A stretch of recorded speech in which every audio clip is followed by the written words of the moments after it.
وقال ربكم ادعوني أستجب لكم. Itu Bapak Ibu sekalian, saya mengucapkan selamat datang di kota ilmu, di kota wahyu, di kota Rasulullah SAW, di mana seorang tabi'in yang bernama Atha bin Abi Rabah mengistilahkan Madinah ini semuanya yang ada bertempat tinggal atau domisili di Madinah adalah tetangga Rasulullah SAW. Maka ini sebuah karunia yang besar sekali. Inilah kota di mana kita diperintahkan sebagai umat Islam agar kita datang dan tinggal di sini. Kalau ada kota yang secara khusus dalam Islam kita diperintahkan untuk datang, tinggal, bahkan meninggal, itulah kota ini. Ini kota Madinah. Nabi SAW mengingatkan kepada seluruh sahabat waktu itu, dan akan menjadi hukum bagi semua umatnya. Ya, tentunya beliau mengatakan Al-Madinah itu khairun lakum law kuntum ta'lamun. Madinah itu akan lebih baik buat kalian untuk kehidupan, untuk bekerja, untuk apa saja kalau kalian mengetahuinya. Juga beliau mengatakan dalam sabda yang lain, nanti di City Tour besok insyaallah akan saya lebih titik beratkan tentang belasan keutamaan kota ini. Kata beliau, man istata'a minkum an yamut fil Madinah falyamut. Siapa dari kalian bisa meninggal di Madinah maka meninggallah. Makna meninggal berarti dia berusaha untuk tinggal di sini, kemudian dia hidup di sini, dia menghabiskan waktunya di sini sampai dia meninggal dunia. Dan Umar bin Khattab radhiyallahu anhu menjadikan meninggal di kota Rasulullah sebagai satu tujuan hidupnya. Beliau sampai mengatakan pada saat Islam sudah sangat luas di masa itu, di timur Jazirah Arab, Persia, yang ada Irak, Iran, Rusia, Afghanistan itu takluk di tangan beliau. Kemudian juga utaranya negeri Syam, sekarang ada Palestina, Jordania, Lebanon dan Syria takluk juga, dan Afrika Utara, Mesir dan sekitarnya, Jazair, Tunis, Maroko semuanya juga takluk di tangan beliau. Maka beliau melihat Islam sudah sangat meluas dan beliau mengatakan, ya Allah, karuniakanlah aku mati syahid dan juga agar aku mati di kota Rasulmu, di kota Madinah ini. Maka Hafsah radhiyallahu anha, anak beliau yang merupakan salah satu istri Nabi SAW, beliau mengatakan, wahai ayahku, bagaimana bisa anda meninggal mati syahid sementara anda tidak keluar berperang, dan juga ya, anda ingin mati syahid di kota Nabi, artinya menggabungkan kedua keutamaan, mati syahid dan juga mati di Madinah. Maka kata Umar bin Khattab, ya'ti bihallahu insya. Allah pasti datangkan kalau Allah mau. Allah pasti datangkan kalau Allah mau. Maka betul-betul Allah datangkan Abu Lu'lu al-Majusi, salah satu orang yang beragama atau penyembah api dari Persia, pura-pura masuk Islam, kemudian menusuk Umar dan akhirnya Umar radhiyallahu meninggal dunia di sini. Jadi ini kota yang sangat mulia, kota di mana tentunya kita bisa meraih banyak sekali keutamaan. Satu sholat saja di Masjid Nabawi ini sudah satu karunia yang luar biasa, bisa 1000 kali lipat dari tempat-tempat lain, dan 1000 ini berarti ya 1000 kalau sholat sendiri. Kalau sholat berjamaah dilipat gandakan 25 sampai 27 kali lipat. Tapi kita bisa mendapatkan banyak sekali karunia. Maka saya mengajak diri saya dan Bapak Ibu sekalian memaksimalkan waktu kita selama ada di sini, dan juga tentu kota Mekah nanti untuk beribadah kepada Allah Subhanahu wa taala. Jangan sampai lewat detik-detik ini dengan hal-hal yang sia-sia saja. Tidak bermanfaat buat kita, atau tidak malah semangat untuk mengejar pelipat gandaan pahala-pahala yang bisa kita raih. Baik, tema kita pada kesempatan ini adalah tujuan hidup. Ini materi dasar sekali sebenarnya dalam Islam, tetapi masih banyak orang yang tidak membangun fondasi hidup dia di atas ini. Tidak membangun fondasi hidupnya di atas ini. Jadi kalau orang sudah paham tujuan dia hidup di muka bumi ini untuk apa, karena siapa, maka pasti akan lebih terarah. Masalahnya banyak orang tidak paham masalah itu. Terutama dari kaum muslimin juga sendiri. Jadi Allah turunkan dalam Al-Quran ada satu surah. Allah namakan Al-Insan, surah nomor 74. Itulah tentang kita. Dan di ayat pertamanya Allah Subhanahu wa taala menjelaskan atau mengajak kita manusia untuk berpikir. Yang bunyinya hal ata 'alal insani hinu min adh-dhahri lam yakun syai'an madhkura. Apakah pernah datang atau manusia itu berpikir, merenung ya, bahwasanya dia dari sesuatu yang tidak ada, kemudian tiba-tiba ini semua jadi ada? Maknanya adalah, coba renungi. Ya, sesekali Bapak Ibu sekalian kita duduk lalu kita berpikir, kira-kira saya ini dari mana? Siapa yang ciptakan saya? Kenapa saya ada di muka bumi ini? Kenapa fenomena ini semua sudah ada? Pergantian siang malam, udara, api, air, dan semua sudah punya fungsi masing-masing dan kita tidak bisa alih fungsikan. Bahkan di dalam diri kita sendiri, mata melihat misalnya, kita nggak bisa alih fungsikan menjadi mendengar. Dan juga kuping misalnya mendengar atau telinga tidak bisa kita alih fungsikan untuk melihat. Begitu juga dengan mulut kita untuk berbicara, gigi, lidah dan segala macam, mengucap, mengecap, semua ini tidak bisa kita alih fungsikan. Jadi ada sistem yang luar biasa di depan mata kita yang sudah tercipta, sudah ada. Maka kita dianjurkan untuk merenung semua itu. Berarti ada sesuatu di sini. Kita tidak sia-sia hadir di muka bumi ini. Kita lahir, tiba-tiba sudah ada, ini ibu kamu, ini ayah kamu. Kita bahkan tidak bisa milih. Siapa di antara kita Bapak Ibu sekalian bisa milih, saya nggak mau ibu ini, saya nggak mau ayah itu. Lahir, mau ibunya buruk atau ayahnya buruk atau baik, tetap saja dia harus menjadi status kedua orang tuanya. Begitu juga anak-anak. Begitu lahir, kita orang tua, kami sebagai laki cuma memiliki sperma, ibu cuma memiliki sel telur. Dan kita cuma ikhtiar, mempertemukan saja. Apakah nanti jadi manusia atau tidak, kita tidak pernah tahu. Berapa banyak orang yang gagal, tidak bisa punya keturunan misalnya. Contoh, berarti memang ada sistem yang mengatur. Dan ini harus kita renungi sama-sama. Karena waktu kita terbatas.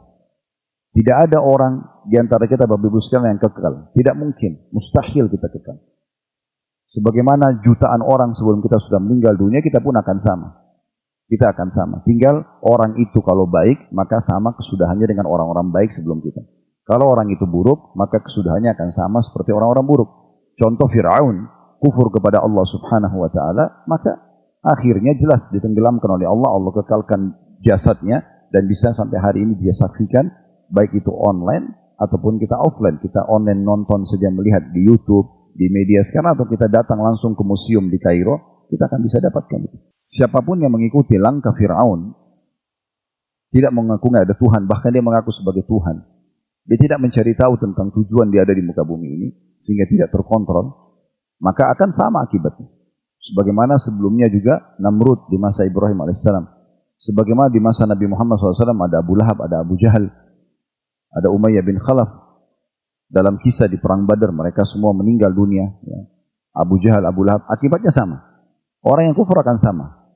Begitu juga dengan orang yang beriman, Nabi Musa dan para pengikutnya, Nabi Ibrahim dan para sahabatnya, Nabi Muhammad SAW dan para sahabatnya. Semuanya akhirnya adalah kebahagiaan. Di dunia ini punya panduan hidup. Mereka juga di akhirat sudah mendapatkan jaminan. Jadi ini sebuah sistem yang harus kita sadari bersama-sama. Jadi jangan sampai kita lalai. Karena kadang-kadang ada orang, di saat dia tidak paham, contoh saja orang yang tidak paham tentang apa yang akan kita bahas, mereka di saat ada waktu lowong, mereka nggak pakai sama sekali justru untuk tujuan utama dia ada di muka bumi. Malah dibuang-buang waktu tersebut. Sampai ada seorang salaf pernah lewat, Bapak Ibu sekalian, di satu jalan, dan ada anak-anak muda lagi ngobrol, omong kosong, membicarakan yang tidak ada sama sekali manfaatnya. Enggak dunia, enggak akhirat. Maka beliau mengatakan, kalau seandainya orang-orang ini bisa menjual waktunya dan saya bisa membelinya, saya akan beli. Misalnya dia punya 24 jam karena dia pikir dia lagi kosong, maka dia tidak isi dengan tujuan dia hidup. Ada hal-hal yang baik, dia cuma buang-buang saya dalam hal yang kosong, maka orang ini mengatakan kalau mereka bisa jual waktunya, saya mau beli. 24 jam, mereka mau buang-buang 5 jam, oke saya beli aja. Cuma nggak bisa. Masing-masing sudah ditentukan waktunya. Dan ingat Bapak Ibu sekalian, penyesalan pada hari kiamat akan terjadi pada 3 golongan. Golongan pertama adalah orang-orang kafir. Ini sudah jelas mereka akan kekal dalam api neraka. Mereka tidak menjalankan perintah Allah subhanahu wa ta'ala. Kemudian yang kedua adalah usatul mu'minin, orang-orang mukmin yang masih berbuat dosa, membuang-buang waktunya pada hal yang sia-sia. Ya, kemudian mereka tidak sempat taubat, meninggal. Maka mereka lewat neraka dulu baru masuk ke surga. Ini juga orang menyesal. Kenapa mereka nggak masuk surga dari awal? Dan golongan ketiga adalah orang-orang mukmin itu sendiri yang masuk ke dalam surga.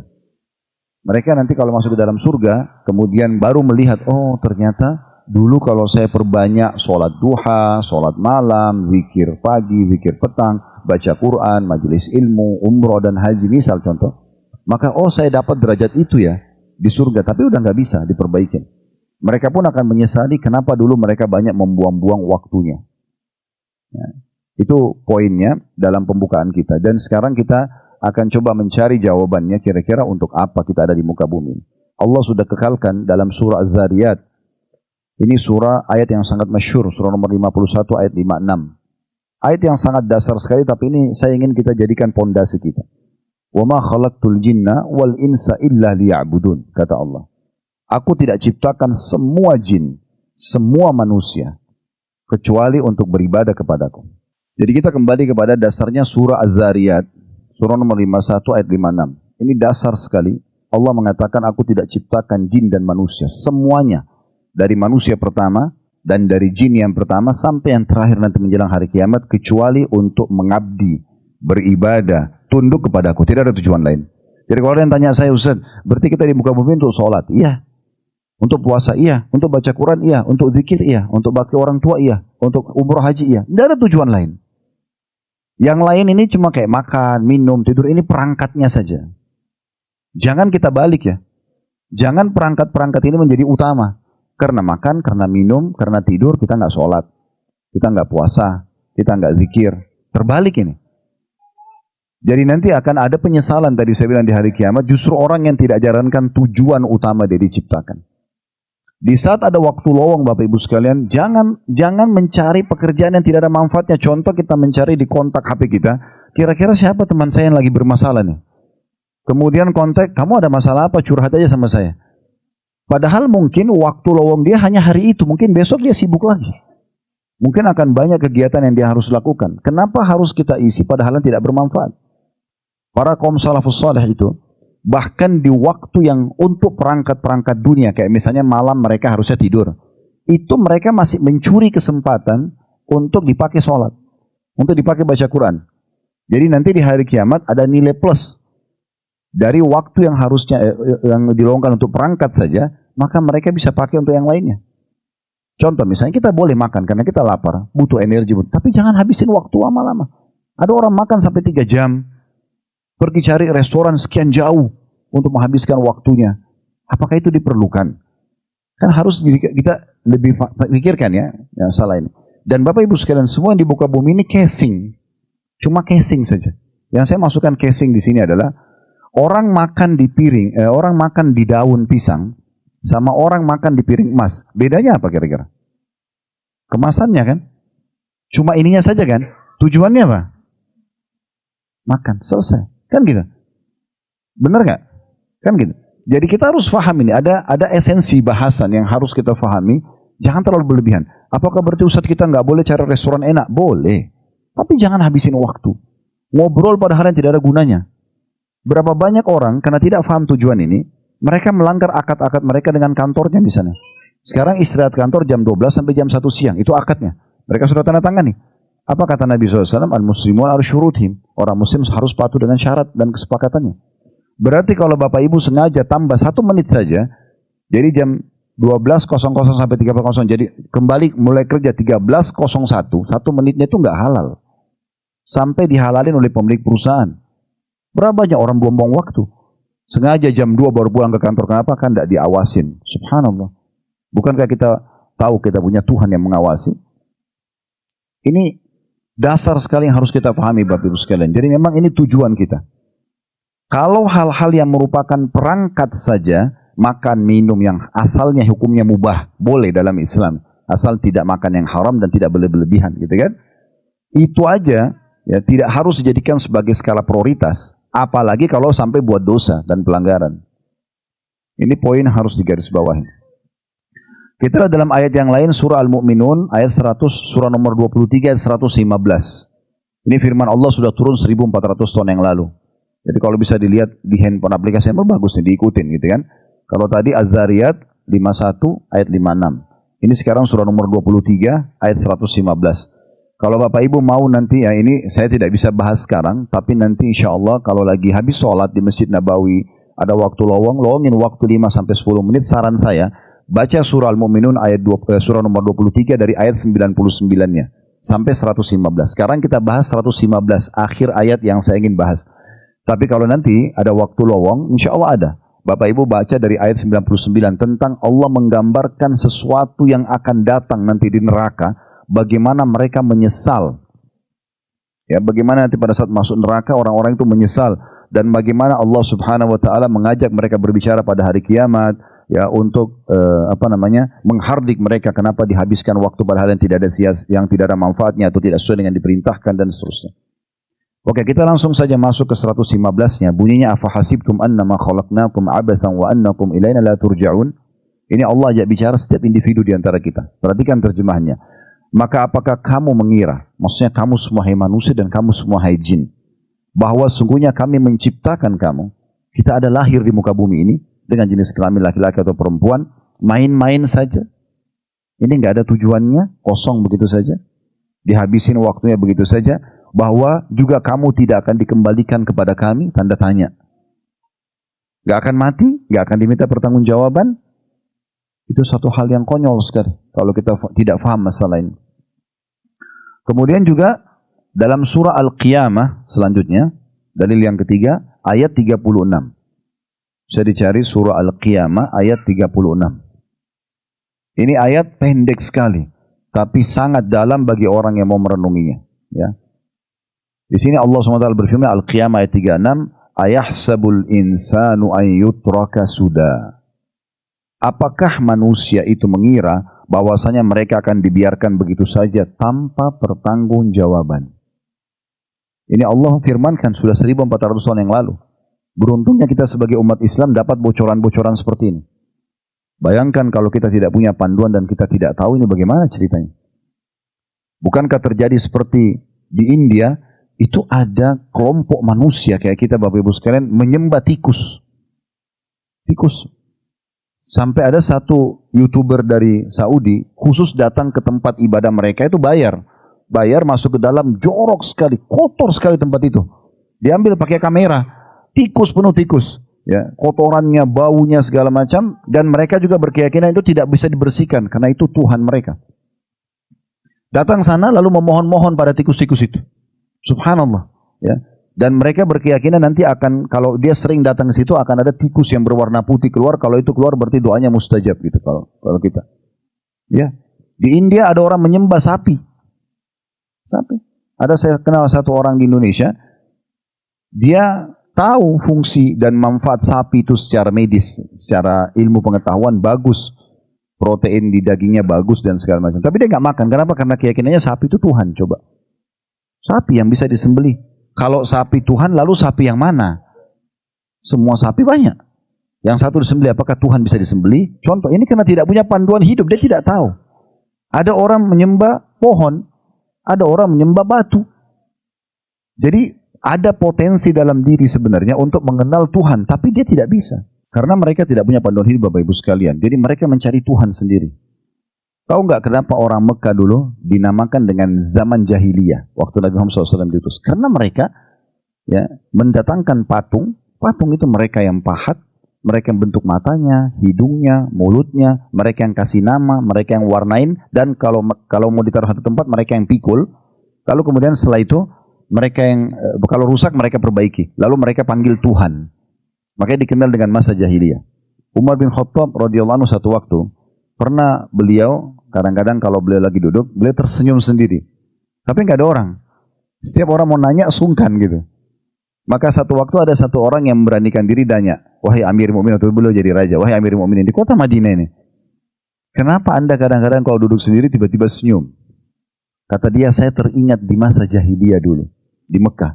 Sebelum mengenal Islam ini, belum tahu tuh ada Tuhan namanya Allah, tuh nggak tahu apa-apa. Dia bilang, kami punya keyakinan di Mekah, kami harus menyembah patung-patung.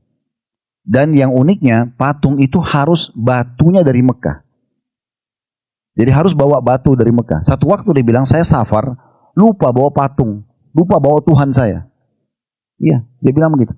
Jadi lupa bawa patung itu, dia keluar, sudah jauh di padang pasir, gak mungkin kembali ke Mekah. Dia bilang tiba-tiba saya ingin berdoa sama Tuhan saya. Ada perasaan ingin supaya minta keselamatan dan sejenisnya. Maka dia bilang, saya mau buat patung dari batu-batu di situ, tapi tidak bisa. Peraturannya harus dari Mekah. Keyakinan mereka seperti itu doktrinnya. Maka dia bilang, saya tidak temukan yang saya bawa dari Mekah kecuali kurma makanan saya. Maka dia bilang, saya mengambil kurma tersebut lalu saya buat bentuk patung dari kurma itu, ditempel-tempelin jadi kayak patung. Kemudian saya berdoa, habis itu saya makan kepala Tuhan saya. Ya, karena mereka nggak punya panduan, nggak tahu. Gitu kan?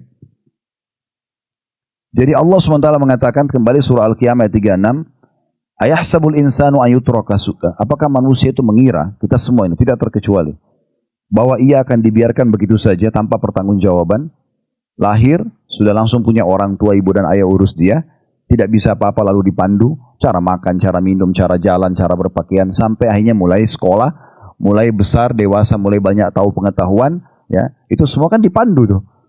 Kalau tidak ada yang mengatur sistem ini, maka tidak akan mungkin kan gitu.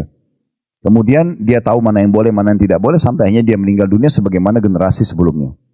Imam Syafi'i rahimahullah menanggapi surah Al-Qiyamah ayat 36 ini dengan perkataan beliau, la yu'mar wa la yunha. Apakah manusia itu mengira mereka diciptakan tanpa diperintah dan dilarang? Nggak ada peraturan, begini saja. Dan beliau mengatakan, atau ulama lain mengatakan, la yuthabu wa la yu'aqab. Dia mengira bahwasanya dia tidak akan dibalas dari perbuatan baiknya dan akan dihukum dari perbuatan jahatnya. Ini Allah sudah turunkan dari 1400 tahun yang lalu. Kembali kepada surah Az-Zariyat tadi, surah nomor 51, di mana wa ma khalaqtul jinna wal insa illa liya'budun. Kata Allah, aku tidak ciptakan jin dan manusia kecuali untuk menyembah atau mengabdi kepadaku. Dari ayat ini kita ambil 3 poin yang akan kita coba bahas ya. Kita ringkaskan karena melihat waktu nggak mungkin rincikan semuanya. Tapi dari ayat ini ada 3 hal dasar yang harus kita fahami. Yang pertama, berarti dari firman Allah Subhanahu wa taala, karena Allah yang turunkan firman-Nya, berarti ada Tuhan. Ada Tuhan Allah yang mengatur semuanya. Dan Bapak Ibu sekalian, kalau kita sadari kalimat la ilaha illallah itu luar biasa dahsyatnya. Bukan hanya sebagai zikir, bukan, tapi memahami maknanya. Perhatikan, la ilaha illallah, la ma'buda bihaqqin illallah. Tidak ada Tuhan, pencipta, pemilik, penguasa, apapun yang dijangkau oleh mata kita di langit, di bumi, di kedalaman lautan, dan yang tidak dijangkau, tidak ada yang mengurus, menciptakan, mengawasi, ya, kecuali Allah. Ini dahsyat sekali nih. Artinya, kalimat ini menepis semua Tuhan-Tuhan selain Allah. Nggak perlu kamu sembah patung, nggak perlu kamu sembah pohon, nggak perlu kamu sembah dewa, nggak perlu sembah bintang, nggak perlu semuanya. Tapi tadi di India orang sembah tikus, orang sembah nggak perlu semuanya. Selesai. Ada Tuhan, namanya Allah. Ini kalimat luar biasa, menepis semuanya, apapun yang membuat orang bimbang, gitu kan? Sehingga dia sudah tahu, itu punya Tuhan. Nanti akan lebih panjang lebar kita bahas masalah ini. Itu poin pertama dulu, akan kita bahas nanti insya Allah. Dari surah Az-Zariyat ayat 56 kita ambil pelajaran bahwasanya ada Tuhan, dan umat Islam sudah dimanjakan karena sudah diperkenalkan Tuhanmu namanya Allah. Nanti kita panjang lebar bahas bagaimana membuktikan Allah itu ada dan kenapa Allah tidak kelihatan. Kemudian yang kedua yang kita ambil pelajaran adalah karena Allah mengatakan, aku tidak ciptakan jin dan manusia kecuali untuk beribadah kepadaku. Berarti di sini kita harus mengetahui syarat ibadah itu apa supaya diterima dan apa saja ibadah-ibadah itu. Ini 3 poin. Jadi kita mencari tahu tentang siapa Tuhan kita, Allah yang menciptakan semuanya termasuk menciptakan diri kita, supaya kita jadi, oh ternyata ini Tuhan saya, oh ternyata begini caranya saya menyembahnya, syaratnya seperti ini, dan ini loh jenis-jenis ibadah yang diperintahkan. Nah ini 3 poin yang akan jadi fokus bahasan kita. Ada hal penting Bapak Ibu sekalian yang harus kita garis bawahi, bahwasanya Allah Subhanahu wa taala tidak butuh kepada kita. Sebagai pencipta tidak butuh kepada kita. Tapi kita yang butuh kepadanya. Kita yang butuh kepadanya. Dan kalau Bapak Ibu mengatakan, Ustaz, coba lebih dalam membahas tentang masalah Tuhan Allah Subhanahu wa taala ini. Kan Allah tidak kelihatan, bagaimana caranya kita imani? Seperti banyak orang ateis mengatakan, kalau tidak ada sesuatu yang nampak depan mata, berarti dia tidak yakini. Kita mulai dulu dengan di poin pertama dari surah Az-Zariyat tadi, bagaimana kita mengenal Tuhan kita Allah, dan bagaimana atau apa buktinya kalau Allah itu ada, dan kenapa Allah tidak kelihatan. Bapak Ibu sekalian, Allah Subhanahu wa taala ini Tuhan pencipta segala sesuatu yang kita yakini sebagai seorang muslim, memiliki banyak sekali bukti kalau dia pencipta. Kalau secara akal, sudah ada di kalangan manusia kita yang pernah mengaku Tuhan. Yang paling terkenal 2 raja besar ya, Namrud di masa Ibrahim alaihissalam dan Fir'aun di masa Musa alaihissalam.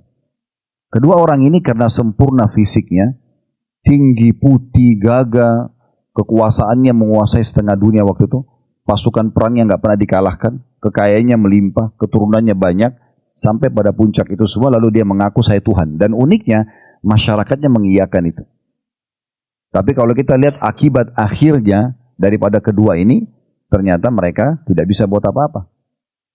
Namrud pada saat mengaku sebagai Tuhan, Ibrahim AS datang membantah itu. Diutus oleh Allah SWT. Kamu bukan Tuhan, kamu manusia biasa seperti saya. Buktinya kamu punya dua mata, saya punya dua mata, kamu punya dua tangan, sama. Kamu juga dilahirkan dari rahim seorang perempuan, saya juga sama. Waktu kita sama, semuanya sama. Dari mana kamu mengaku Tuhan? Tuhan itu Allah yang menghidupkan dan mematikan. Lalu kata Namrud, saya juga bisa hidupkan dan mematikan. Kau ingin bukti Ibrahim? Kata Ibrahim AS, tentu saja. Lalu Namrud dengan akal-akal manusianya, dia suruh prajuritnya nangkap dua orang. Siapa saja lewat di depan istana, tangkap dua orang. Didatangkan, kalau kata Namrud kepada prajuritnya, yang satu bunuh, yang satu biarkan hidup. Prajuritnya tanpa banyak berpikir, mengambil pedang, menebas yang satu mati, yang satu dibiarkan hidup. Bahkan yang hidup ini dikasih apa saja yang dia mau. Yang satu ini, oh terima kasih Tuhan Namrud dan segala macam, lalu pergi. Kata Namrud apa? Iya Ibrahim, saya juga menghidupkan dan mematikan. Ini akal-akalan dia. Sebenarnya tidak benar. Karena orang yang tadi hidup itu sudah hidup kan, bukan dia yang hidupkan. Ya. Maka Jibril AS datang dan mengatakan kepada Ibrahim, Ibrahim, kalau kau ngajak orang ini berdialog di alam manusia, tidak akan pernah selesai. Ajak dia berdialog di langit. Maka Ibrahim AS mengatakan, Allah Tuhanku memindahkan matahari setiap hari dari timur ke barat. Terbit di barat, terbit di timur, terbenam di barat. Lalu apa kau bisa? Maka pada saat itu tidak bisa bicara apa-apa, karena tidak mungkin. Gitu kan? Yang terjadi karena dia marah, dia bilang sama orang-orang di sekitarnya, saya ingin membunuh Ibrahim ini, tangkap dia. Supaya tidak lagi membantah ketuhanan saya, tapi saya ingin mati, bukan mati biasa, mati yang spektakuler. Yang orang semua jadi takut lagi membantah ketuhanan saya. Mereka setelah diskusi, tebas pedang, ditusuk, ya, dipukul, itu udah biasa semuanya. Harus mati yang luar biasa. Gimana caranya? Bakar. Karena sekuat apapun otot seseorang, ya, kalau dibakar pasti sakit. Kalau cuma dipukul, mungkin kalau pukulannya ringan, dia tidak rasa sakit misalnya. Maka disiapkan api yang besar, dibakar. Setelah dibakar, Ibrahim AS dilempar. Yang uniknya tidak ada suara jeritan apapun pada saat beliau dilempar di api. Tidak ada suara jeritan apapun. Orang kalau kena api pasti sakit, tapi tidak ada jeritan. Namrud heran. Semua orang di sekitar Babilonia heran pada saat itu. Apa yang terjadi? Tapi Namrud membantah itu sambil mengatakan, oh Ibrahim sudah mati sebelum masuk ke api saya. Udah sekarang kita pesta 3 hari. 3 hari pesta. Karena Namrud merasa Ibrahim yang membantah ketuhanannya sudah mati. Setelah 3 hari disuruh padamin api itu. Waktu dipadamin mereka kaget. Ternyata Ibrahim AS ada di tengah-tengah tumpuan api mereka dan tetap hidup. Gak bisa buat apa-apa. Namrud pada saat itu tidak bisa tidur. Dia sudah tidak tahu harus lagi melakukan apa. Orang kalau tidak mati kebakar, kira-kira mau mempan dengan pedang, mau mempan dengan batu, udah nggak mungkin. Maka dia kena pusing, dia nggak tahu harus buat apa. Dia dalam kondisi mabuk, ya. Pada malam harinya, karena dia tidak bisa membunuh Ibrahim, maka esok harinya Allah datangkan seekor nyamuk. Dalam riwayat makna lain juga bisa lalat, ya. Kemudian masuk ke lubang hidung dia dan tinggal selama 3 hari. Dia kesakitan. Dia coba korek, nggak bisa keluar. Dia coba pukul-pukul kepalanya, itu nggak bisa. Dia panggil prajuritnya, nggak ada bisa bantu dia. Kecuali hidungnya dibelah. Akhirnya meninggal, dan pada saat dia meninggal, dikerumuni oleh semua, ya, orang-orang kepercayaan dia, dan mereka menyaksikan nyamuk itu keluar dari hidungnya Namrud. Atau lalat itu keluar. Lalu tersebarlah berita satu Babilonia, Tuhan kita Namrud mati dibunuh oleh seekor lalat. Saudara, sejarah manusia. Dan Bapak Ibu kalau searching di Google sekarang, alhamdulillah teknologi sangat maju.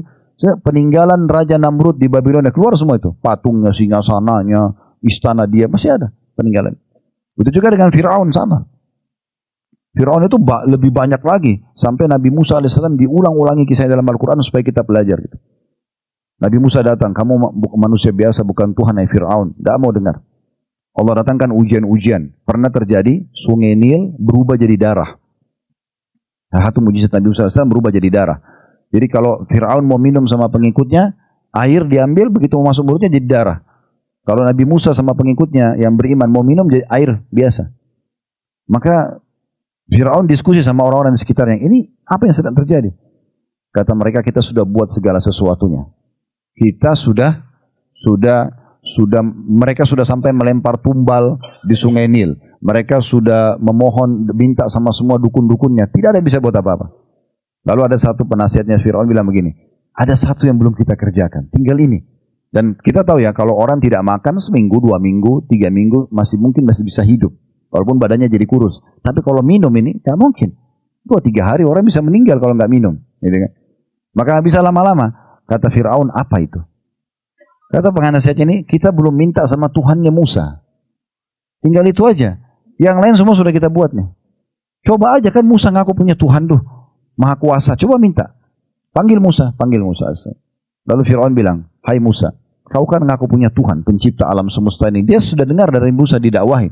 Pencipta alam semesta ini dan segala macam. Dijelasin. Maka kau tahu sekarang sungai ini lagi berubah jadi darah. Kami juga tidak tahu apa sebabnya. Kalau Tuhanmu bisa mengembalikan dari darah menjadi air, kami akan beriman. Dia bilang begitu di depan para pengawalnya. Kata Musa alaihissalam, benar nih Fir'aun. Kalau saya minta kepada Tuhanku dan Tuhanmu Allah, sengaja dibahasakan begitu. Tuhanku dan Tuhanmu Allah, untuk mengubah kembali sungai Nil yang darah menjadi air, kamu akan beriman? Dia bilang tentu saja. Di depan mata Fir'aun, Nabi Musa angkat tangan dan berdoa sama Allah. Minta agar menunjukkan kemahakuasaan Allah, darah itu kembali menjadi air. Dan terjadi. Apakah Fir'aun beriman? Enggak. Fir'aun langsung mengatakan, oh kalau itu berarti sihirnya Musa nih. Ini permainan Musa. Datang ujian lagi yang lain. Allah datangkan kata yang sangat banyak, memenuhi hampir seluruh wilayah Mesir. Tidak bisa tidur. Fir'aun di istananya, di ranjangnya penuh dengan kata. Mereka coba bunuh, 1-2 ekor dibunuh, makin banyak yang datang. Penuh, satu negeri itu penuh. Tapi dia bisa baca tentang mujizat Nabi Musa AS. Ini panjang lebar ceritanya. Tapi yang jelas, waktu itu Fir'aun kumpul lagi. Ini diapakan nih kata-kata? Dari mana datangnya? Lalu mereka bilang lagi, kita nggak bisa buat apa-apa. Kalau mau ya seperti kasusnya Sungai Nil. Minta lagi sama Tuhannya Musa. Panggil lagi Nabi Musa. Fir'aun bilang yang sama. Kalau Tuhanmu bisa hilangkan kata ini, maka kami akan beriman. Di depan matanya lagi Nabi Musa berdoa. Kata itu hilang lagi semuanya. Tetap aja tidak mau beriman. Begitu terus ya. Sampai terakhir, karena banyak yang mau beriman pada Nabi Musa dikejar dan akhirnya Allah subhanahu wa ta'ala selamatkan Nabi Musa. Kita tahu ceritanya, Laut Merah terbelah, kemudian selamat, lalu Fir'aun ditenggelamkan. Ya. Dan ini akhir daripada orang-orang yang tidak beriman itu. Semua kesudahannya begitu. Ya. Jadi kita harus paham ini teman-teman sekalian. Ya. Baik. Semua yang mengaku sebagai Tuhan-Tuhan selain Allah, kita ambil di alam kita manusia itu sudah ada contoh.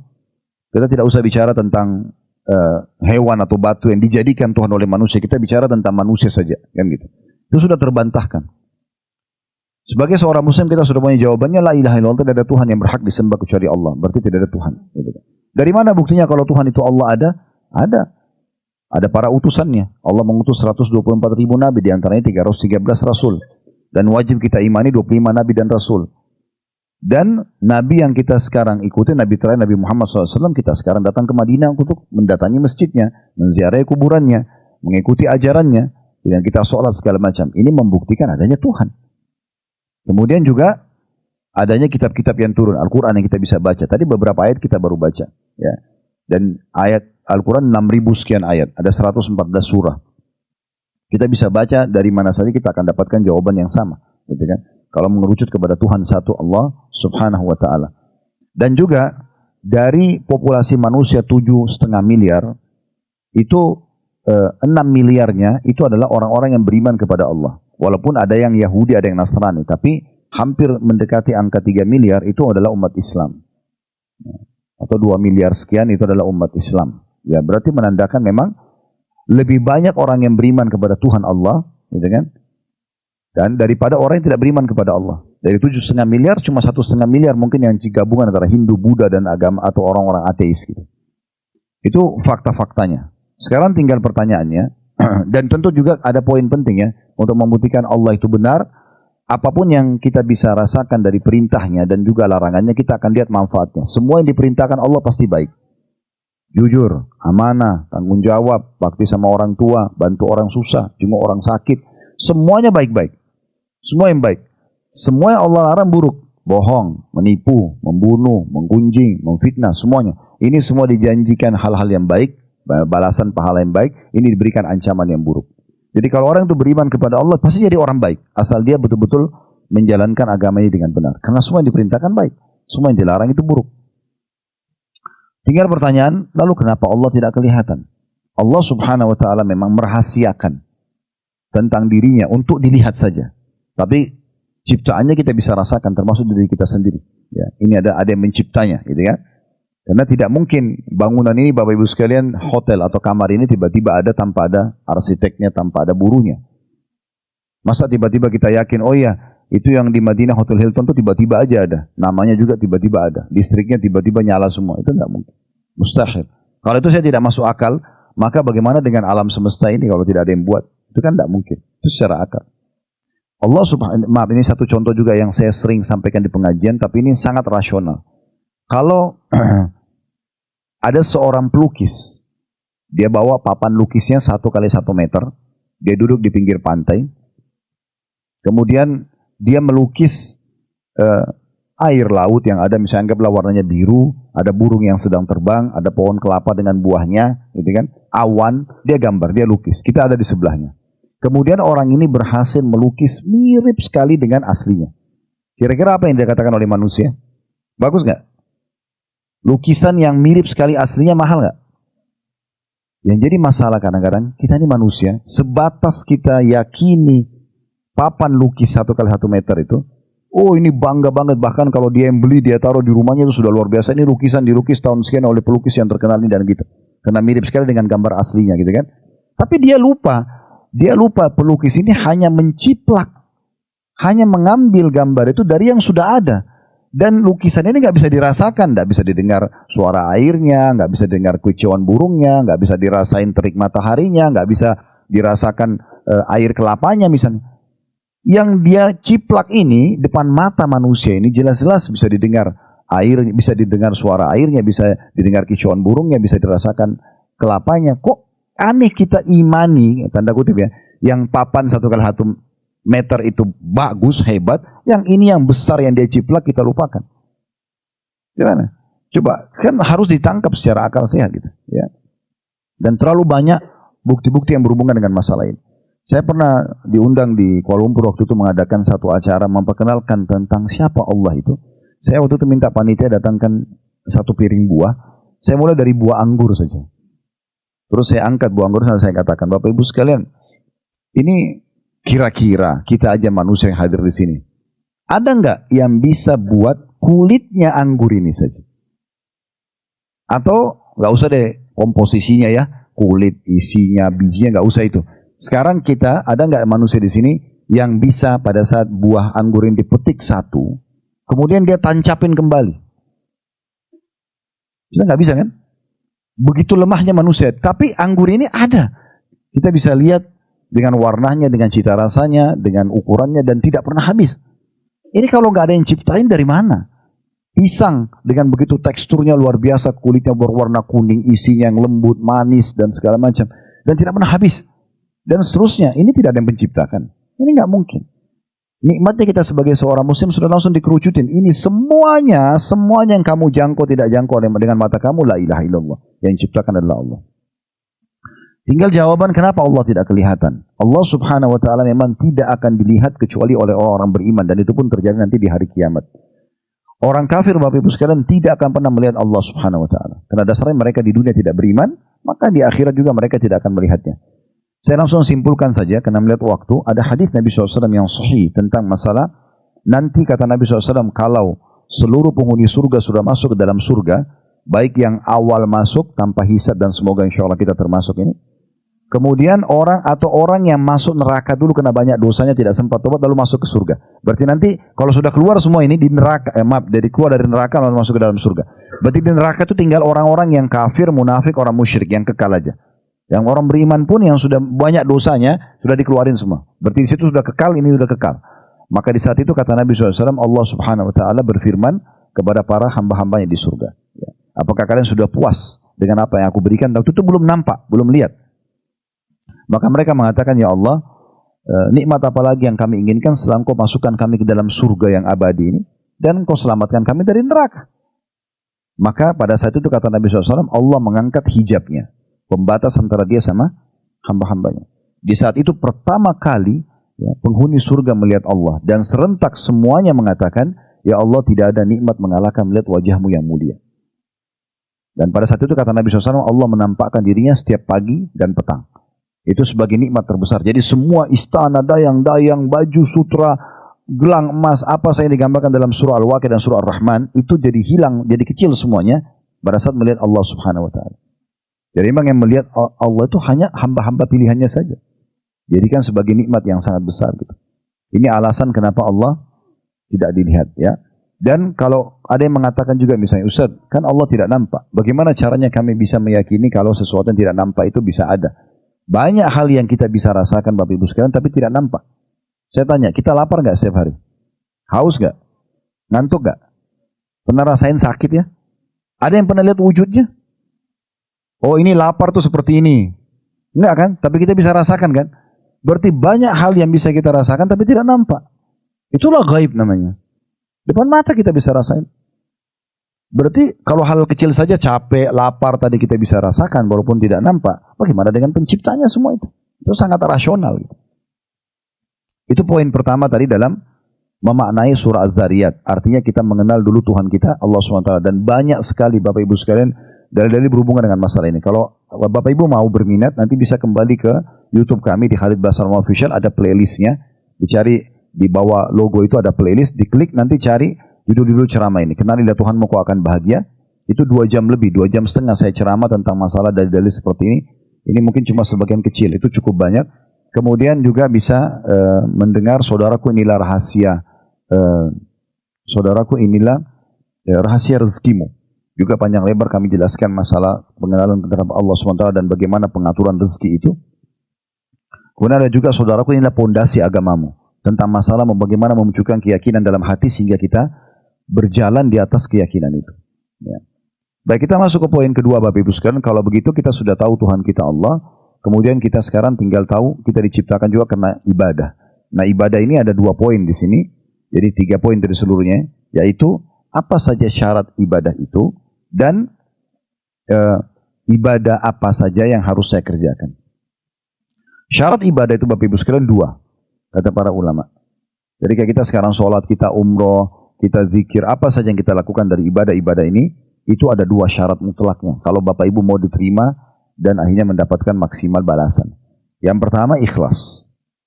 Ikhlas. Ya. Allah firman dalam Al-Quran, wa ma'umiru illa liya'budullaha mukhlisin lahuddin. Ya. Al-ayah. Dan mereka tidak diperintahkan kecuali untuk mengikhlaskan ibadah itu kepada Allah Subhanahu wa taala. Dan kata Nabi SAW dalam hadis yang sahih, "Innallaha la yaqbalu amalan illa ma kana khalisan liwajhi." Sesungguhnya Allah tidak akan menerima amalan itu kecuali yang ikhlas karenanya. Jadi memang ini poin dasarnya, ya. Kalau kita sudah tahu tujuan kita diciptakan, maka kita harus tahu kita harus ikhlas karena Allah Subhanahu wa taala.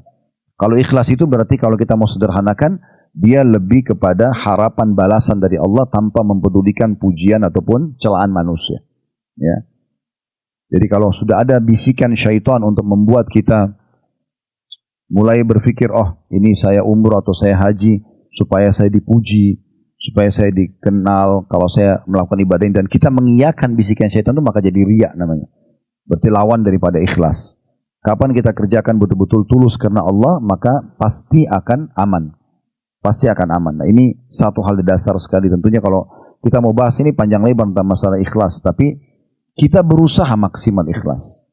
Setiap orang Bapak Ibu sekalian pasti akan dibisikkan oleh syaitan agar tidak ikhlas. Tinggal kita mengiyakan atau tidak. Ya. Misalnya kita lagi sholat atau lagi berdoa, syaitan bisikin supaya kita riya. Ini senjata pamungkas dia ya. Jadi bagaimana kita akhirnya lagi berdoa itu, lamakan doanya karena orang itu lagi lihat atau apa saja gitu kan. Kamu lagi sedekah ini, orang lagi lihat, sedekah aja yang besar, inilah dan semuanya, kamu akan disebut-sebut misalnya. Nah, contoh, kalau dia mengiyakan itu dengan tujuan mencari pujian manusia, maka dia menjadi tidak ikhlas lagi. Ya, dia sudah tidak ikhlas lagi. Dan ini banyak sekali ayat Al-Quran yang Allah Subhanahu Wa Taala turunkan tentang masalah ikhlas. Tapi saya ingin mendatangkan sedikit perkataan ulama seperti Abul Qasim Al-Kushairi rahimahullah. Beliau mengatakan, terjemahnya kurang lebih, ikhlas adalah menjadikan niat hanya untuk Allah dalam melakukan ketaatan. Jadi amalan ketaatan tersebut dilakukan dalam rangka mendekatkan diri kepada Allah. Berarti tidak boleh mendekatkan diri kepada manusia, bukan karena untuk dipuji sama mereka. Sehingga yang dilakukan bukanlah ingin mendapatkan perlakuan baik atau pujian dari makhluk, atau yang dilakukan bukanlah di luar mendekatkan diri kepada Allah Subhanahu wa taala. Kemudian Hudzaifah Al-Masy'ari atau Al-Mas'asi ya, atau Al-Mar'asi, maaf. Hudzaifah Al-Mar'asi berkata, ikhlas adalah kesamaan perbuatan seorang hamba antara zahir yang kelihatan dan juga yang batin. Artinya kalau dia memuji orang, memang dia apa adanya memuji. Kalau dia menginasihatkan, dia menasihatin apa adanya. Itu berarti tanda-tanda keikhlasan. Jadi orang mukmin tidak boleh berwajah dua, ya. Harus kita tampil apa adanya. Yang di depan kelihatan seperti ini, ya hati kita juga seperti itu. Nah, itu salah satu ciri keikhlasan itu sendiri. Kemudian yang kedua, Bapak Ibu sekalian, yang harus kita perhatikan adalah mutaba'atun Nabi SAW. Mencontohi semua ibadah yang kita mau kerjakan yang dicontohi oleh utusan Allah Nabi besar Muhammad SAW. Ini sering kita ingatkan, Bapak Ibu sekalian, dan harus selalu diingatkan. Kalau ibadah itu tidak akan diterima kalau tidak mencontohi baginda Nabi SAW. Saran kami, sederhananya kita ringkaskan adalah, kalau mau mengerjakan satu jenis ibadah kepada Allah, maka jangan pernah kerjakan sampai sudah tahu ya apa yang Nabi SAW sebutkan tentang ibadah itu, tentang keutamaannya. Berikut juga bagaimana tata cara Nabi kerjakan. Ada yang Nabi sebutkan dengan perkataan lalu dilengkapkan dengan perbuatan, seperti sholat misalnya. Nabi SAW waktu di Masjid Nabawi waktu beliau masih hidup, beliau saking inginnya sahabat mencontohi sholat beliau, sampai beliau naik di atas mimbar dan mempraktekkan sholat itu. Dan beliau mengatakan, Sallu kama ra'aitumuni usolli, sholatlah sebagaimana kalian lihat saya sholat. Beliau di musim haji, beliau sengaja menyuruh orang-orang mengikuti beliau, lalu beliau mengatakan, Khudhu anni manasikakum, ambillah manasik dari aku. Ya, begitu terusnya Nabi SAW ingatkan. Oleh karena itu, Bapak Ibu, kalau diajarkan sebuah ibadah, maka tanyakan apakah memang ada contoh dari Nabi SAW. Karena kalau tidak akan sia-sia saja. Tidak cukup alasan kita, kan ini baik. Tidak cukup. Harus sesuai dengan baik di mata Allah dan Rasulnya, bukan di mata kita. Karena kalau setiap orang beralasan, kan ini baik, kira-kira patokannya siapa? Tapi kalau kita kembali kepada wahyu Al-Quran dan Sunnah, maka pasti akan aman. Itu poin kedua. Poin yang ketiga, Bapak Ibu sekalian, yang terakhir dari ayat ini yang kita bahas insyaAllah, tentang masalah jenis-jenis ibadah ini. Dan bagaimana caranya supaya bisa konsisten mengerjakan ibadah-ibadah tersebut. Ibadah yang dibagi ada yang wajib, ada yang sunnah, gitu kan. Sunnah pun dibagi ada yang muakkadah, ada ghair muakkadah, yang penekanan, dan juga ada yang tatawu, ada yang tambahan. Yang wajib kita sudah tahu, ya, 5 rukun Islam setelah syahadat, ada sholat 5 waktu, laki-laki di waktu Jumat diganti duhurnya menjadi Jumat. Kemudian ada puasa Ramadan, ada haji, ya, ada zakat. Ini adalah hal yang mendasar. Pernah ada satu orang Arab Badui, belum masuk Islam, datang ke masjid Nabi SAW ini. Kemudian beliau mengatakan, siapa Muhammad di antara kalian? Maka kata Nabi SAW, saya. Karena waktu itu belum ada kamera, orang tidak tahu foto, tidak tahu wajah Nabi SAW. Maka begitu dia lihat Nabi, lalu dia mengatakan, saya ingin bertanya, boleh? Kata Nabi SAW, boleh. Orang ini belum masuk Islam ya, masih dalam keadaan kafir ya. Dia mengatakan, saya ingin bertanya, siapa yang meninggikan langit? Ini yang buat langit seperti ini, jauh sekali dari kita, ini siapa? Kata Nabi SAW, Allah. Terus saya ingin tanya lagi, siapa yang menghamparkan bumi? Kata Nabi SAW, Allah. Lalu kata orang itu lagi, siapa yang menancapkan gunung-gunung di muka bumi ini? Kata Nabi SAW, Allah. Tiba-tiba orang ini, tadinya Nabi itu lagi muttaki. Muttaki itu kayak kaki beliau melonjor, terus sikutnya ditaruh di tanah. Lagi ngobrol santai dengan sahabat. Waktu orang ini mengucapkan satu kerusunan kalimat yang membuat Nabi lagi ittiqa, lagi duduk santai, ngambil melonjor kaki, itu tiba-tiba duduk serius. Karena orang ini mengatakan, saya ingin tanya kepada anda, atas nama Allah yang menghamparkan bumi, yang meninggikan langit, menghamparkan bumi dan menancapkan gunung-gunung. Apakah Allah mengutus anda kepada kami? Maka Nabi SAW lagi santai, tiba-tiba duduk serius. Lalu beliau mengatakan, iya. Lalu orang ini tanya lagi, saya ingin tanya atas nama Allah yang meninggikan langit, menghamparkan bumi, menancapkan gunung-gunung. Apakah Allah yang perintahkan kepada anda untuk menyampaikan kepada kami agar kami sholat 5 waktu sehari? Subuh, duhur, asar, maghrib, isya. Nabi SAW mengatakan, iya. Lalu orang itu mengatakan, saya tanya lagi atas nama Allah yang menghamparkan bumi, menancapkan gunung, meninggikan langit, menghamparkan bumi, menancapkan gunung-gunung. Apakah Allah memerintahkan kepada anda untuk memerintahkan orang kaya kami mengeluarkan hartanya diberikan kepada orang miskin kami? Zakat. Kata Nabi SAW, ya. Apakah Allah yang, saya tanya anda atas nama Allah yang meninggikan langit, menghamparkan bumi, menancapkan gunung-gunung, apakah Allah perintahkan kepada anda untuk menyampaikan kepada kami agar kami puasa Ramadan sebulan penuh setahun sekali? Kata Nabi SAW, ya. Saya tanya lagi atas nama Allah yang meninggikan langit, menghamparkan bumi, menancapkan gunung-gunung, apakah Allah memerintahkan kepada anda untuk menyampaikan kepada kami agar kami pergi haji ke Baitullah sekali seumur hidup? Kata Nabi SAW, iya. Lalu dia bilang, kalau saya kerjakan itu, apa yang saya dapat? Kata Nabi SAW, kau akan masuk surga. Amal-amal wajib ini. Maka orang itu syahadat. Lalu dia mengatakan, ya Rasulullah, setelah syahadat setelah dia masuk Islam, saya tidak akan menambah dan menguranginya. Lalu orang itu pergi. Kata Nabi SAW kepada para sahabat yang hadir, siapa yang ingin melihat penghuni surga, lihatlah orang ini. Berarti apa? Fokus kepada amal wajib. Mungkin Bapak Ibu, oh Ustaz kok bahas sholat, bahas zakat, itu kan sudah kita tahu. Permasalahannya sekarang, kita ada tahapannya ya. Kita pelajari ilmu agama ini, perintah-perintah ibadah itu, jenis-jenis ibadah itu, kemudian setelah itu kita kerjakan, lalu kita konsisten menjaganya. Nah ini tahapannya orang pelajari banyak, tapi mereka mengerjakannya masih kurang, apalagi sampai konsistennya. Nah yang dibutuhkan itu. Sekali kita tahu tentang keutamaan sholat 5 waktu, dan kita kerjakan di awal waktu, maka kita praktekin dalam hidup dan kita istiqomahkan. Nah itu yang dibutuhkan. Ini poin penting Bapak Ibu sekalian dalam masalah ibadah itu. Juga yang tidak kalah penting, Bapak Ibu harus tahu bahwasanya ibadah ini Allah tidak butuhkan. Yang butuh adalah kita. Kenapa banyak orang kalau sholat buru-buru? Allah Akbar, yang penting selesai. Seperti orang store kewajiban. Karena dia pikir Allah butuh. Pahami Bapak Ibu sekalian, demi Allah, Allah nggak butuh dengan ibadah kita. Nggak butuh. Nggak butuh dengan sedekah kita, nggak butuh dengan puasa kita, nggak butuh dengan haji umrah kita, nggak butuh sama sekali. Kita yang butuh itu semua.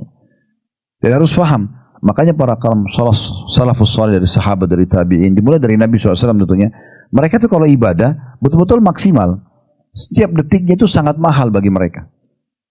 Dari sholat misalnya, dari takbiratul ihram, mulai kita takbir, gerakannya dan bacaannya semua dicatat pahala. Semuanya, iftitahnya, al-fatihahnya, surahnya, ruku'nya, dari gerakannya benar, bacaannya benar, sampai i'tidal, sujud, dan sampai salam, semuanya dari pahalanya. Kalau kita fahamnya ini adalah store wajib kepada Allah, kita tidak akan peduli dengan kualitasnya. Tapi kalau kita faham sebenarnya saya butuh dan ibadah yang sudah saya serahkan ya, atau kerjakan kepada Allah ini tidak akan bisa kita ulangi. Contoh misalnya, tadi subuh ada orang yang kurang khusyuk sholatnya, misal. Atau dia datang telat. Imam sudah waladhdallin, dia baru datang. Maka dicatatlah mulai dia takbiratul ihram sampai salam. Dua jenis orang ini, orang yang misalnya kurang khusyuk atau orang yang datang tadi masbuk atau terlambat sampai waladhdallin misalnya.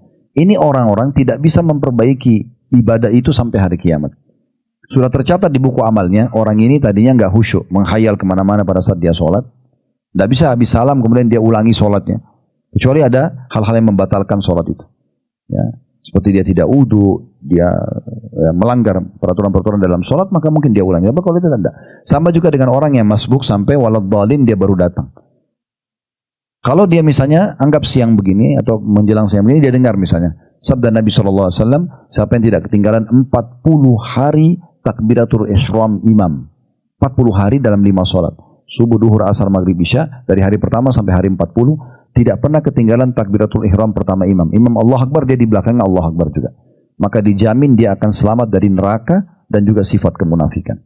Contoh misalnya, ada orang mau komitmen mengerjakannya. Tapi, dia baru dengar sekarang. Apakah dia bisa minta kepada Allah atau dia berusaha kembali lagi mundur waktu ke subuh untuk memperbaiki tadi yang dia tidak khusyuk atau dia telat masuk waladhdallin? Saya pernah waktu mau praktekkan hadis ini Bapak Ibu sekalian. Subhanallah, sudah berjalan sekian belas hari, ada satu sholat, saya masuk ke satu masjid, sebenarnya bukan telat, tapi masjidnya lebih cepat iqamahnya. Hilanglah takbiratul ihram pertama imam itu. Hanya baru beberapa saat gitu ya. Saya masuk itu mungkin imamnya pas waladhdallin gitu kan. Atau di akhir-akhir ayat surah Al-Fatihah. Saya pikir ya sudahlah, memang qadarullah terjadi ini. Kemudian sehabis salam, saya telepon ke Dr. Ziyad Abadi di Jordan, salah satu ulama di sana. Syekh, saya kebetulan pakar hadis, saya tanya, Syekh, saya sudah lakukan sekian belas sholat ini selalu on time. takbiratul ihram langsung sholat. Tapi kali ini, kebetulan juga kalau di Jakarta di sebelah kantor kami saya jadi imamnya. Tapi kali ini saya di luar dan saya datang ke satu masjid. Sebenarnya yang lain masih pada belum iqamah, dianya sudah sholat. Saya telat, saya datang akhir-akhir ayat surah Al-Fatihah. Apakah ini masih termasuk rangkaian di 40 hari sholat itu? Dia bilang tidak, harus diulangi dari awal. Jadi ini nggak main-main gitu kan. Berarti harus 40 hari itu 5 waktu sholat semuanya dari takbiratul ihram pertama imam. Telat aja sedikit sudah hilang. Berarti kita disuruh jaga itu. Nah sampai seperti itu.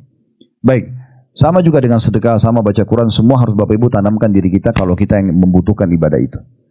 Kemudian juga dalam masalah ibadah ini, ya, ini saran kami Bapak Ibu sekalian, memang kita harus memaksakan diri. Ini selalu bahasa saya saja pribadi. Paksakan diri. Kayak Bapak Ibu kemarin kalau tidak paksakan diri untuk mulai mendaftar umrah, longin waktu, maka tidak akan terjadi. Kalau mulai malam ini Bapak Ibu tidak komitmen, mulai malam ini saya sholat tahajud, tidak paksakan diri, maka tidak akan tahajud. Karena syaitan nggak mau buku amal kita terisi, gitu kan? Kalau mulai sekarang kita tidak komitmen, mulai membaca ayat Al-Quran supaya saya bisa mengkhatamnya, maka tidak akan pernah kita baca, akan luput dari kita. Dan ingat tadi saya jelaskan di awal pembukaan kita, termasuk ada orang yang menyesal hari kiamat itu adalah orang-orang yang menyia-nyiakan banyak kesempatan ibadahnya, kemudian dia tidak mendapatkan derajat di surga yang harusnya dia bisa dapatkan kalau dia buat ibadah itu. Kalau Allah masih memberikan kita kesempatan 1 hari saja, 1 hari saja, nggak usah 1 hari, 1 kesempatan sholat saja atau ibadah itu sudah sangat mahal. Dalam riwayat yang disebutkan oleh Al-Mundhir dalam kitab Targhib Tarhib beliau dan disahihkan oleh Syekh dalam Sahih Targhib Tarhib, ada hadis riwayat tentang Talha bin Ubaidillah radhiyallahu anhu. Ini salah satu sahabat 10 orang yang masuk surga. Beliau menceritakan bahwasanya 3 orang dari satu suku Arab masuk Islam di masa Nabi SAW, kemudian tinggal di rumah Talha. Talha orang kaya, dia nampung orang-orang ini tinggal di rumahnya. 3 orang ini semuanya terjadi kasus gitu ya. Maksudnya dalam kehidupan mereka ini ada hal yang terjadi sehingga membuat Talha ingin menanyakan itu kepada Nabi. Yang pertama, orang yang pertama dari 3 ini meninggal mati syahid dalam medan perang. Dikuburlah, selesai. Orang yang kedua juga ikut berperang beberapa waktu setelahnya dan mati syahid juga. Lalu kemudian orang yang ketiga, ini subhanallah di waktu yang berdekatan, orang yang ketiga meninggal beberapa hari kemudian tapi bukan mati syahid. Lalu Talha bin Ubaidillah malam harinya mimpi, Bapak Ibu sekalian. Mimpi kalau 3 orang ini yang paling bagus fasilitasnya itu orang Yusur yang mati terakhir dan bukan mati syahid.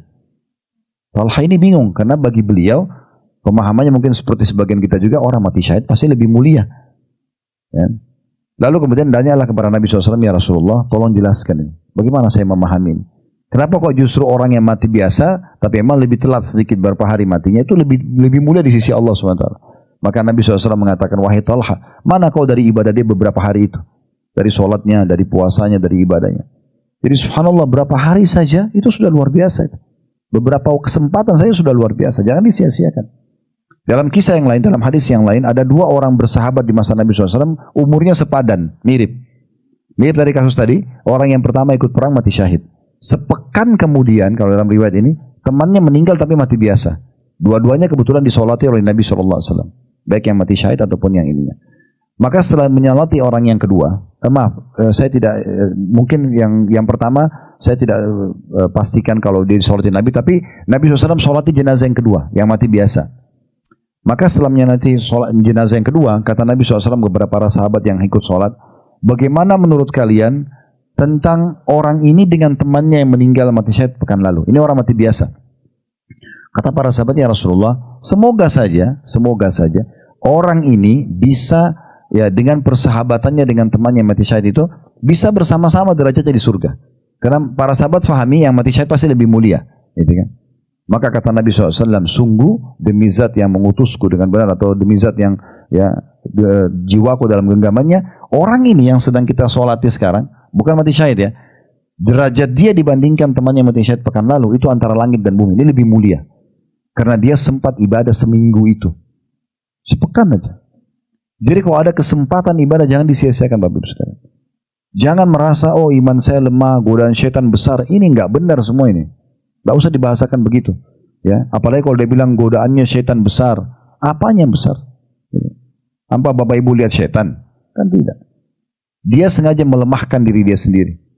Syaitan bisikin saja. Dalam surah Ibrahim digambarkan, iblis nanti hari kiamat akan, diikat di tiang di neraka lalu keluar, lalu kemudian dia berkhutbah. Saran saya jangan dengarkan khutbahnya ini.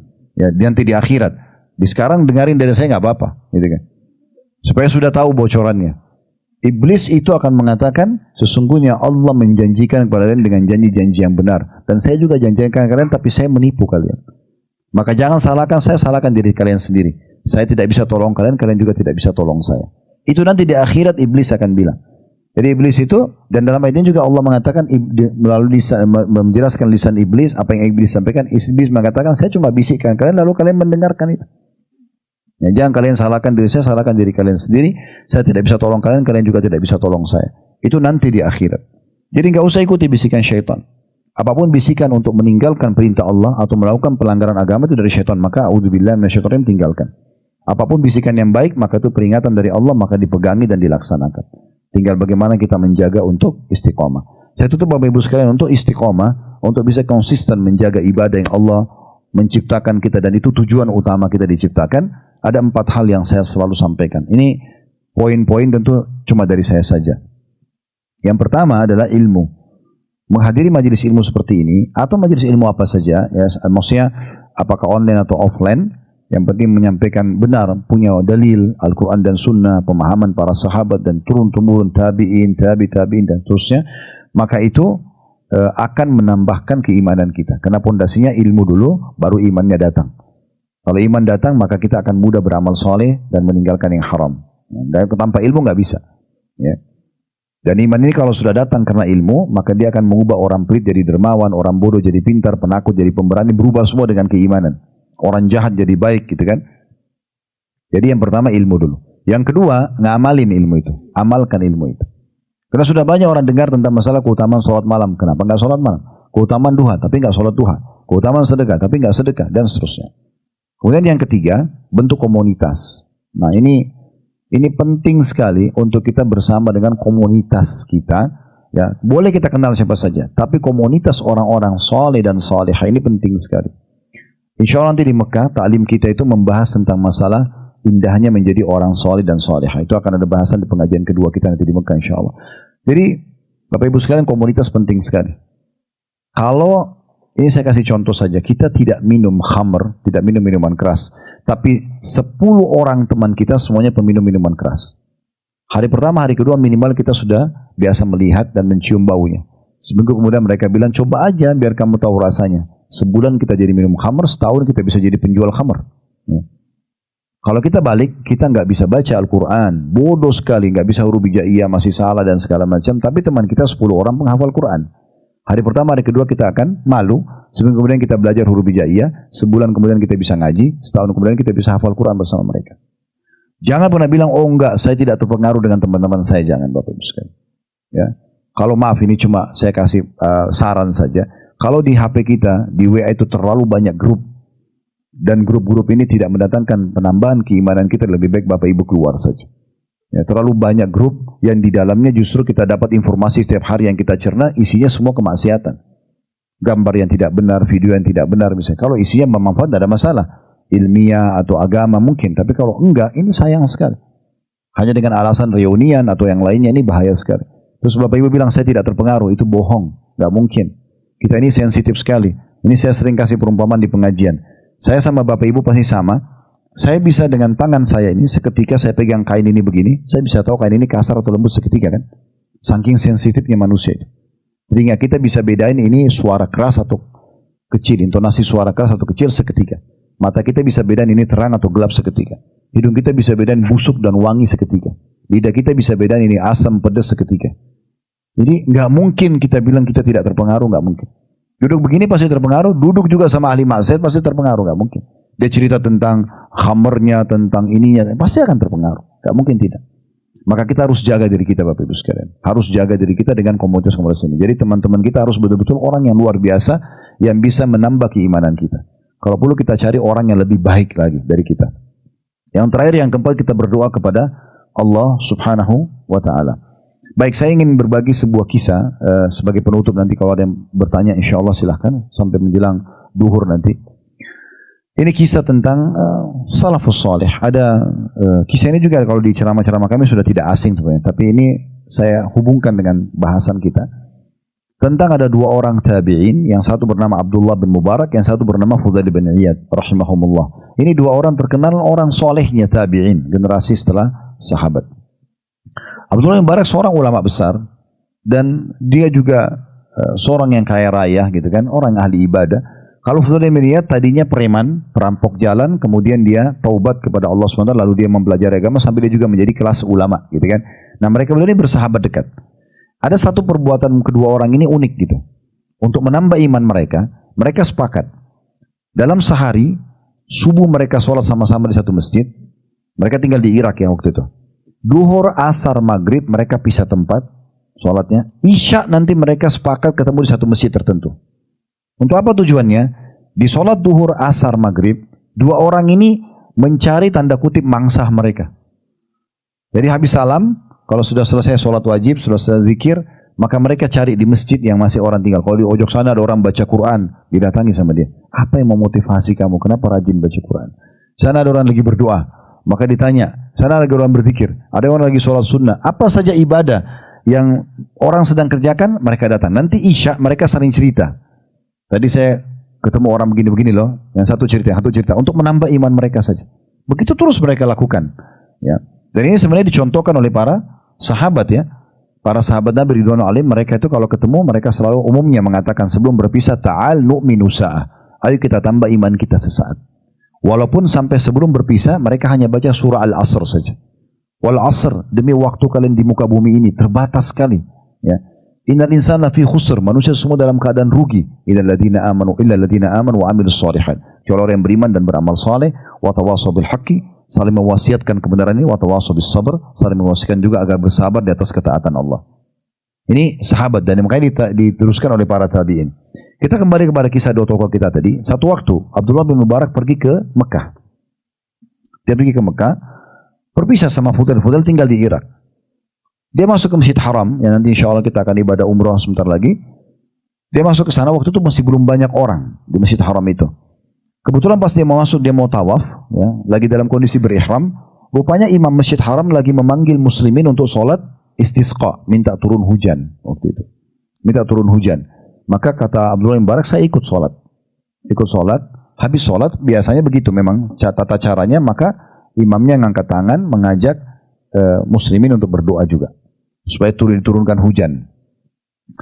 Kata Abdullah bin Mubarak, saya melihat tidak ada tanda-tanda doa kami diterima. Karena langit tetap terang, matahari tetap terik.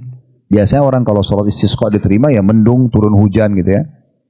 Dia bilang sampai mata saya tertuju ke salah satu pintu Masjid Haram. Waktu lagi berdoa, mata saya tiba-tiba melihat salah satu pintu Masjid Haram. Di sana ada satu orang berkulit hitam, ya, bajunya lusuh biasa. Dia masuk ke sekitar Ka'bah. Jadi kalau Ka'bah itu sebagaimana kita tahu kotak gitu, orang lagi kumpul sholat di sini, dia cari sudut yang tidak ada orang. Orang kulit hitam itu masuk, lalu dia sholat 2 rakaat. Kata Abdullah bin Mubarak, karena dia selalu cari siapa orang yang lebih baik ibadahnya, maka dia penasaran. Dia sambil lihat, dia gambarkan begini. Dia bilang, jangan anda tanyakan bagaimana indahnya sholatnya orang itu. Dari takbiratul ihram, ruku, i'tidal, sujud, dan seterusnya sampai salam, semuanya dengan tumak nina, penuh dengan ketenangan, konsentrasi full, indah sekali sholatnya. Setelah salam, dia cuma mengangkat tangannya sambil mengatakan, aqsamtu bika rabbi an tunazzil alaihim matara. Aku bersumpah atas namamu, hai Tuhanku, turunkan hujan untuk mereka, untuk orang-orang itu. Yang bersumpah orang yang satu orang ini. Kata Abdullah bin Mubarak, demi Allah tiba-tiba mendung turun hujan deras. Orang-orang yang sedang berdoa dan sholat istighfar tadi mengira ini karena sholat mereka. Kata Abdullah bin Mubarak, tapi saya yakin bukan. Saya yakin karena orang itu. Karena dia selalu cari orang yang lebih alim, maka dia ikutin orang itu. Orang itu habis berdoa, sudah dia pergi. Dia nggak bilang, hehe saya yang berdoa nih. Enggak. Dia pergi, Abdullah bin Mubarak ikuti dari belakang. Lorong demi lorong kota Mekah dijalani sampai orang ini sampai ke satu rumah di tengah-tengah pemukiman masyarakat Mekah. Lalu dia masuk dalam satu rumah. Di rumah itu di depan pintu ada satu orang berkulit hitam juga, badannya besar gitu. Besar daripada orang yang tadi masuk. Lalu Abdullah bin Mubarak tanya. Setelah salam, waalaikumsalam. Dia salam, assalamualaikum warahmatullahi wabarakatuh. Dia jawab waalaikumsalam. Lalu dia katakan, saya ingin tanya, siapa pemilik rumah ini? Kata orang yang badannya besar depan pintu, saya. Abdullah bin Mubarak tanya lagi, kalau tadi yang baru masuk itu siapa? Kata yang pemilik rumah ini, itu salah satu budak saya. Mas itu ada perbudakan yang hamba saya bisa diperjualbelikan. Ya. Maka Abdullah bin Mubarak penasaran, budak. Ya. Maka Abdullah bin Mubarak bertanya lagi, saya ingin tanya lagi, masih bisa? Boleh. Bagaimana ibadahnya orang ini? Maka kata majikannya, orang ini yang pemilik rumah, jangan Anda tanyakan. Orang ini kalau pagi sampai menjelang maghrib itu memberikan hak saya sebagai majikannya. Gak pernah berkeluh kesah, semua pekerjaan dikerjain semuanya. Dan malam hari dia selalu tidur sedikit lalu sisanya sholat tahajud sampai pagi. Dan lebih unik lagi, saya kalau memberikan gaji dia 2 dirham, ya kecil sekali, mungkin 10.000 rupiah gitu ya, 2 dirham. 1 dirham dia pakai untuk kebutuhannya, 1 dirham dia kasih fakir miskin. Padahal dia miskin orang ini. Kata Abdullah bin Mubarak, oh pantas kalau gitu. Maksudnya doanya diterima. Boleh nggak saya beli budak itu? Kata Abdullah bin Mubarak. Orang ini bilang, enggak, saya nggak akan jual. Orang ini berkah buat saya. Lalu Abdullah bin Mubarak mengatakan, saya Abdullah bin Mubarak. Nah, masa itu memang nama beliau terkenal sekali sebagai ulama besar muslimin. Tapi kan belum ada kamera, orang tidak tahu fotonya. Maka orang ini bilang, Anda Abdullah bin Mubarak dari Irak? Dia bilang, iya. Saya lagi datang umrah dan saya ingin membeli budak Anda. Karena Abdullah bin Mubarak dijual budak itu. Dibawalah, kata Abdullah bin Mubarak, setelah dibeli, dibawa pulang ke Irak. Tujuannya untuk mempertemukan antara budak ini dengan Fudail bin Iyad, sahabatnya. Ini loh, ada orang angkat tangan ke langit, tiba-tiba turun hujan. Lebih baik dari kita, ibadahnya kita belajar gitu. Kesannya begitu. Jalanlah mereka. Di tengah jalan menuju ke Irak, tiba-tiba budak ini bilang begini, wahai Tuan, dia panggil Abdullah bin Mubarak, wahai Tuan, kita mau kemana? Budak ini kaget. Abdullah bin Mubarak balik mengatakan, mulai sekarang jangan kau panggil saya tuanmu, tapi kau adalah tuan saya. Loh, kenapa Anda ucapkan itu? Kata budaknya ini. Ya, dia bilang, karena tadi waktu sholat di Masjid Haram dan lagi sholat istisqa, saya hadir. Dan saya hadir sholat, saya hadir berdoa, tapi saya tidak lihat ada tanda-tanda diterima. Dan saya lihat kamu masuk ke Masjid Haram, masuk ke salah satu sudut Ka'bah, kamu sholat dan kamu berdoa. Dan saya yakin hujan turun karena doa kamu. Maka karena itu saya membeli kamu. Gitu kan. Lalu kemudian budak itu mengatakan, apakah Anda menyaksikan itu? Dia bilang, iya. Kalau gitu izinkan saya sholat 2 rakaat. Nah, mendengar sholat 2 rakaat, Abdullah bin Mubarak ini bayangkan ada kejadian besar lagi gitu. Udah dia sholat. Kata Abdullah bin Mubarak, dia sholat menghadap kiblat sama kualitasnya dengan tadi di Masjid Haram. Semuanya dengan gerakan, bacaan, penuh tumaknina, ketenangan, sempurna, sampai salam. Kemudian setelah salam, dia angkat tangan ke langit, dia mengatakan, Al-ana ya Rabb. Artinya sekarang, hai Tuhanku. Tiba-tiba budak itu meninggal. Waktu dia meninggal, Abdullah bin Mubarak sendirian, gak ada orang bersama dia di padang pasir. Dia kubur orang itu. Kemudian dia pergi ke Irak. Dia ceritakan sama temannya. Dia bilang, sungguh demi Allah, saya telah bertemu dengan seorang hamba Allah yang ibadah saya sama kamu tidak ada nilainya. Dia berdoa sama Allah. Diceritakan panjang lebar ceritanya. Dia berdoa dan Allah terima. Lalu Abdullah bin Mubarak menceritakan ya kepada orang-orang untuk jadi pelajaran, termasuk sampai kepada kita pada pagi ini. Maka dia mengatakan, kemungkinan besar budak ini di sholat dia yang kedua itu dia berdoa kepada Allah. Dia mengatakan, ya Allah, kalau seandainya setelah saya ketahuan nih doa saya diijabah di Masjid Haram, setelahnya saya jadi riya, maka wafatkan saya. Kalau seandainya saya setelahnya tetap bisa ikhlas, hidupkan saya. Makanya dia setelah salam dia mengatakan, sekarang hai Tuhanku. Maka Allah pun mewafatkan dia. Tapi begitulah teman-teman sekalian, ada hamba-hamba Allah yang memang beribadah kepada Allah SWT, memaksimalkan waktu mereka karena mereka faham tentang tujuan hidup mereka. Nah, kita berharap tentunya setelah pengajian seperti ini, tidak lagi ada hal-hal atau waktu yang kita sia-siakan, kecuali kita isi dengan ibadah kepada Allah Subhanahu Wa Taala. Dan Bapak Ibu termasuk saya dan Bapak Ibu dipilih oleh Allah Subhanahu Wa Taala untuk menambah keimanan kita dengan safar ini, dan tentunya juga untuk memperkuat dan meningkatkan kualitas ibadah kita dan kuantitas bagi ibadah yang bisa ditambah kuantitasnya dari zikir, membaca ayat Quran, sedekah dan seterusnya. Maka ini dipertahankan. Jangan sampai nanti teman-teman sekalian datang ke sini kondisi imannya misalnya angkanya 10, pulang 10 juga atau malah kurang. Enggak, kita pulang datang ke sini kita sedang mencas iman kita naik misalnya dari 10 jadi 70. Pulang ini harus dijaga. Diistiqomahkan, dikonsistenkan. Saya bilang tadi dengan 4 cara. Selalu dengarkan ilmu, amalkan ilmu itu dengan cara memaksakan, bentuk komunitas yang benar dan selalu berdoa kepada Allah SWT. Ingat, umur kita terbatas. Penyesalan akan terjadi nanti Bapak Ibu sekalian. Nah, sebelum menyesal, maka maksimalkan tentunya. Allahu a'lam.